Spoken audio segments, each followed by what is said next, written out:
Hi everyone, how are we doing today? I still can't believe I'm doing this. This is my first video ever. So let's get straight to the point, and God help me to be serious in delivering this message because it's very serious. Well, it's very serious to me. So a friend of mine sent me this video earlier today and I didn't want to watch it, but I don't know, I just thought, just watch this video now because I don't like to do social media before I do my Bible study and all that. But then I opened the video and I watched it, and wow, did it bless me. The minute I watched that video, my mind went straight somewhere else. Raising children. I know it's not really about raising children, but somehow I always find myself, tracing things down to the very beginning, raising children. And the story in the video, even though I haven't experienced that before, I've experienced something very similar growing up, and it's about my dad and how he catered for and he took care of so many people. We had so many people pass through my home growing up. So many people can testify to this, A lot of people stayed with us. Our house was always full. It was like a hostel. I tell people that when we cook, we don't cook with small pots and we don't do little shopping. We used to go to this big mouth market to shop. And, and that was because of the amount of people we always had at home. And my dad is a giver. He's a very generous man. And thankfully, God blessed him with resources to be generous.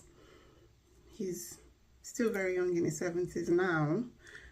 And he's not able to be as generous as he used to.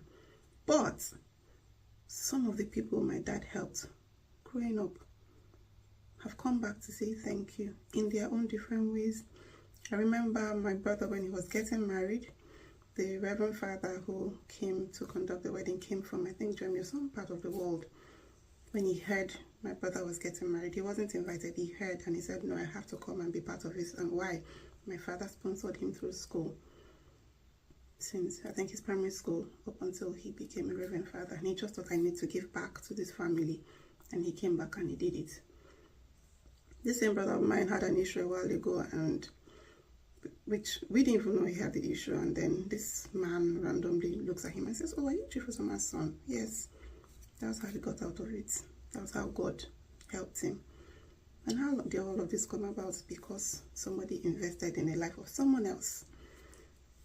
And I see people now, like, I'm not anti-money, anti-ritual, please, I can sell you my account number if you want. I'm not, but I see people now and the way they steward resources and they steward. When God blesses us, we're meant to bless other people. Our children are watching us.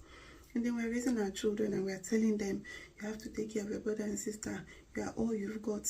There's nobody in this world. And then that child believes that and carries that mindset till they're grown.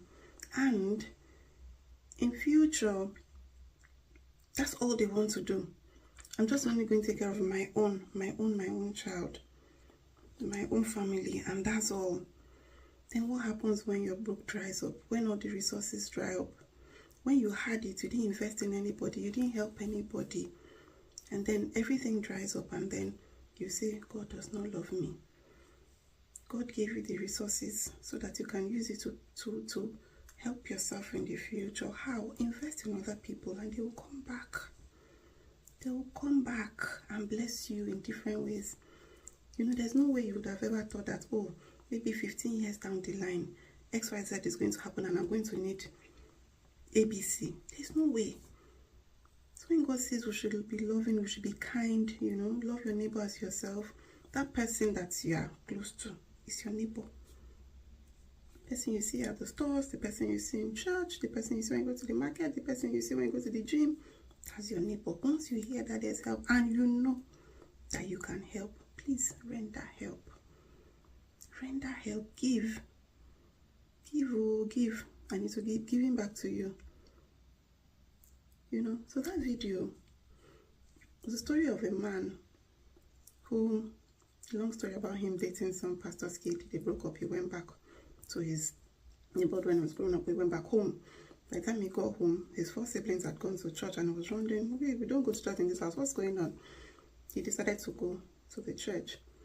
His parents followed him because they had heard a voice that told them to follow your son. They all ended up in that church. An evangelist had come from out of town to preach in church. They all gave their lives to Christ. Summary: their uncles and their cousins around in church were also there. They gave their lives to Christ. He took us 20 years before this happened. This guy was on drugs, and I think was an alcoholic, and I think he needed money. He wanted to sell off one of his musical instruments, and then he approached some guys who were locking up their church, and they offered to sell this instrument to them, that you guys will need this in your church. So what they did was they opened the church, went back inside, took him back and prayed for him. They prayed and prayed for him. When they were done, they took him to rehab, to clean him up, mentored him, discipled him. This man, years down the line, went back to that community. He was an evangelist who saved the lives of this man's family. So this story was about the young man telling us the story was about his grandfather 20 years ago. So his grandfather and his friends did this to someone they didn't know, someone that would have been a reject in the society, a drunkard, drug addict. But they looked beyond that and they helped him. There's no way on earth that those people would have known that the help they were rendering to this guy was going to lead to what it did lead to, winning their souls for God. And sometimes we never understand these things. I was telling my son the other day, I was like, there's a kingdom of heaven, and then there's a kingdom of the world. Kingdom of the world, you understand it, you will plan. Okay, if I do this, I do that. On my set, let me do it like this. Kingdom of heaven is upside down kingdom. You can never ever plan it. Just know that. Hey, God said, they said we should dance. Dance around the world, we will win. Let's start to dance. Dance around. The walls of Jericho fell down. There's so many things. I should do what? I should put my feet in the water. What will happen? It will split. Baba God, put my leg, you open. That's how God is. So when God says do this, most of the time it is for our own benefit, not for him. To give glory to his name, at the end of the day, they pay us. So let's try and listen, please. When we are raising our children also, please. Yes, we need to love ourselves, we need to love our children, but let us teach our children to love other people, to be kind to other people. These things we're teaching our children, we're teaching them to be selfish children. Please. Your child cannot go into a room and see her sibling with other people. Maybe there's a party happening, and you walk straight to your sister and say, have you eaten?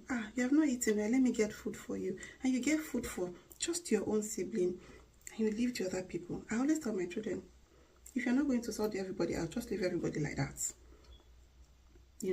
I'm not saying I'm a perfect parent. Gosh, far from perfect. Very far from perfect. But there are some things that I see, and I don't know how, but I can already tell that, oh my God, this is how this child is going to end up if we don't stop it now.